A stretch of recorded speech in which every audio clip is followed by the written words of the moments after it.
वो मैं ये कह रहा था कि अगर आपने हमारा चैनल अभी तक सब्सक्राइब नहीं करा तो अब भी कर दो, नहीं तो बड़ा पछताओगे, बड़ा पछताओगे।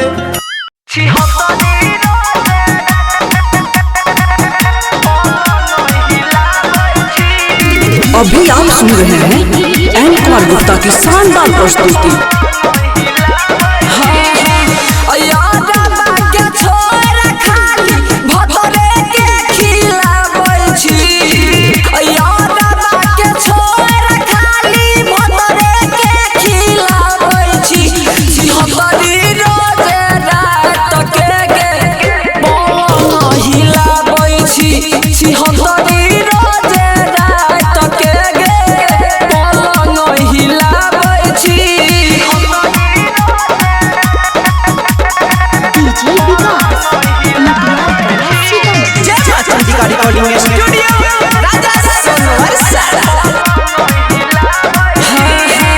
ससुर हम जाई के छौरी बहुत गटैली गे, लागे छौ कि भतरा वाला बेलला रोटी खैली गे।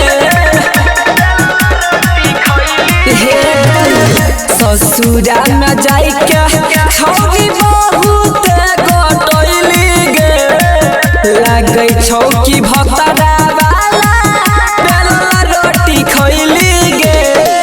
हमारे खुनला पोखरी में तू सोनिया के हेला बैठी।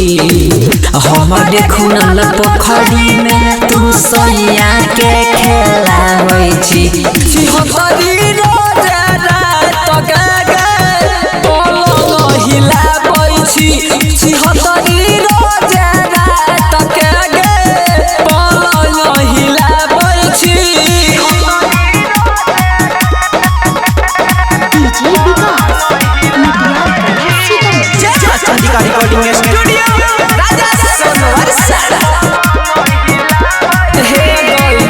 देनरी होती न के गे बिना के छमका बैठी।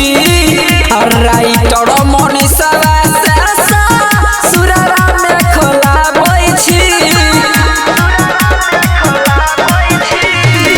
देनरी होती न के गे बिना के झमका बैठी। राम नीतीशा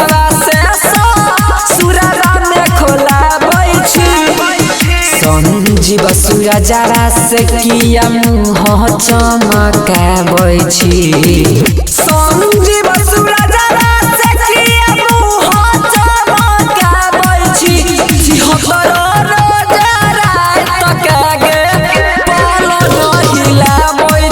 अखल सवार नीरज संगमा पलंग हिला बैठी।